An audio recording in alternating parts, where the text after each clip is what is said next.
प्रधानमंत्री नरेंद्र मोदी ने पश्चिम एशिया में जारी संकट के बीच देशवासियों से 1 साल तक सोना नहीं खरीदने, पेट्रोल डीजल की खपत कम करने के साथ ही कई सुझाव आम जनता को दिए हैं। अब इस पर सियासत गर्म हो चली है। कांग्रेस ने इसे सरकार की नाकामी बताया है तो बीजेपी और जेडीयू के नेता पीएम की अपील का समर्थन करते हुए इसे समय की मांग बता रहे हैं। ये रिपोर्ट देखिए, फिर खबर तो समझिए। साथियों, हमें पेट्रोल डीजल का उपयोग कम करना होगा। हमें तय करना होगा कि जब ये संकट का काल है और हमारी देशभक्ति हमें ललकार रही है तो कम से कम 1 साल के लिए हमें विदेशों में जाने की बातों को टालना चाहिए। प्रधानमंत्री मोदी ने वैश्विक संकट के बीच देश की जनता को कुछ सुझाव दिए हैं जो बेहद अहम हैं। पीएम के इस सुझाव पर सियासत तेज है। पहले राहुल गांधी ने सोशल मीडिया अकाउंट एक्स पर पोस्ट कर पीएम के बयान को सरकार की नाकामी बताया।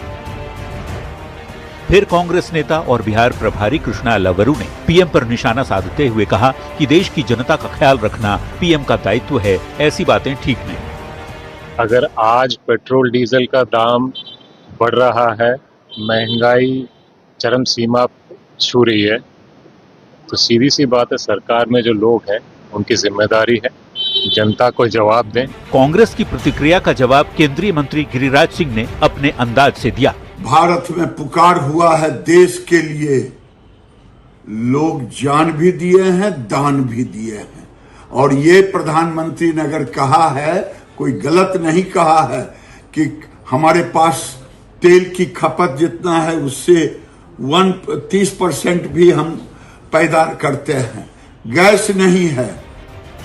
जाहिर तौर पर पीएम का सुझाव केवल वैश्विक संकट से जुड़े मुद्दों को लेकर है। हालांकि विपक्ष इसे सियासी चश्मे से देख रहा है जिस पर राजनीति गरमाई हुई है। Bureau report, news 18। और इसी बीच रुक कर लेते हैं इस वक्त की बड़ी खबर की ओर। गुजरात से बड़ी खबर है। वडोदरा से पीएम मोदी ने फिर से अपील की है। 24 घंटे में दूसरी बार देशवासियों से पीएम मोदी ने अपील की। वैश्विक संकट के समय हमें संकल्प लेने होंगे। पीएम ने कहा कि इस युद्ध का भारत पर बड़ा असर हो रहा है। पेट्रोल डीजल का संयम से इस्तेमाल करें, इलेक्ट्रिक वाहनों का ज्यादा प्रयोग करें।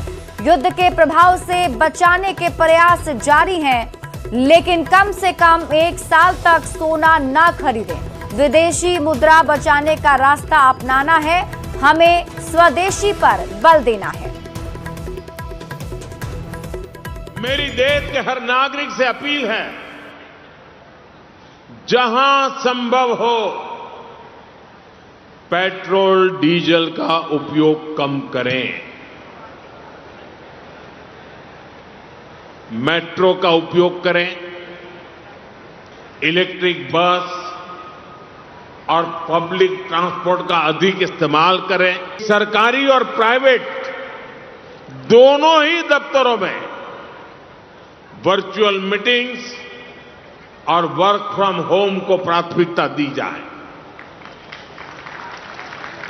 मैं कुछ स्कूलों से भी आग्रह करूंगा कि कुछ समय के लिए ऑनलाइन क्लासेस की व्यवस्था पर काम करें। तो प्रधानमंत्री नरेंद्र मोदी ने 24 घंटे के भीतर दूसरी बार देशवासियों से ये अपील की है। तो ऐसे में समझना बहुत जरूरी है कि पीएम मोदी के इस संबोधन का, इस अपील का मतलब क्या है। देखिए, वैश्विक संकट के बीच पीएम मोदी की अपील को अब आपको समझाते हैं।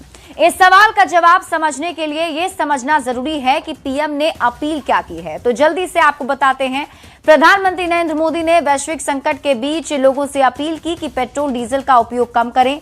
शहर में अगर मेट्रो है तो मेट्रो का अधिक उपयोग करें। वर्क फ्रॉम होम को फिर से बढ़ावा दिया जाए।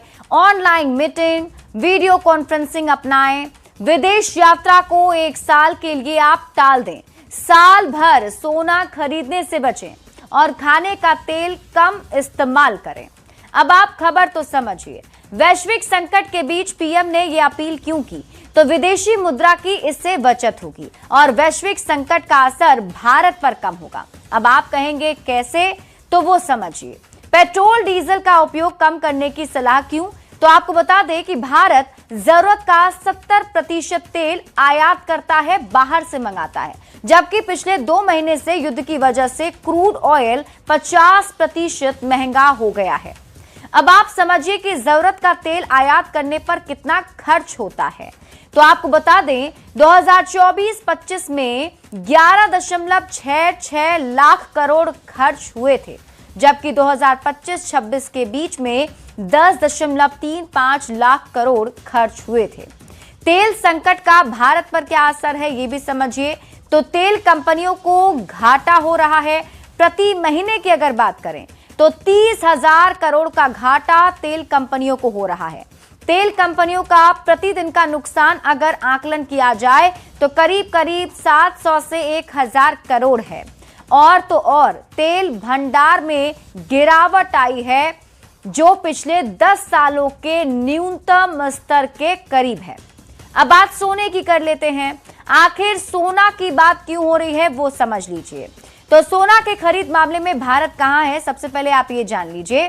तो आपको बता दें कि सोना खरीद के मामले में भारत में चीन जो है वो 28% खरीदता है, जबकि भारत 26%। ये जो आपको हम आंकड़ा बता रहे हैं इसका सोर्स है वर्ल्ड गोल्ड काउंसिल यानी WGC के आंकड़ों के मुताबिक। सोना खरीदने के मामले में भारत कहां है, यानी ग्लोबल डिमांड में भारत की 26% हिस्सेदारी है और भारत दुनिया में सोने का दूसरा सबसे बड़ा खरीदार माना जाता है। सोना खरीदने के मामले में भारत का खर्च कितना आता है ये आप जानिए। 2023 से 24 के आंकड़ों की बात करें तो 4.89 लाख करोड़ था। 2025 और 26 में ये बढ़कर 6.40 लाख करोड़ हो गया है। ये भी आंकड़े हम आपको WGC यानी कि वर्ल्ड गोल्ड काउंसिल के आंकड़ों के हिसाब से बता रहे हैं। अब आप खबर तो समझिए, सोना खरीदने पर भारत कितना खर्च करता है। देखिए 2026 की पहली तिमाही में भारत में निवेश के लिए सोने की मांग गहनों से भी ज्यादा है। इसके अलावा पीएम मोदी ने फर्टिलाइजर खरीदने पर भी संयम बरतने की अपील की है। और अब आपको बताते हैं कि फर्टिलाइजर खरीदने में भारत के खर्च कितने होते हैं।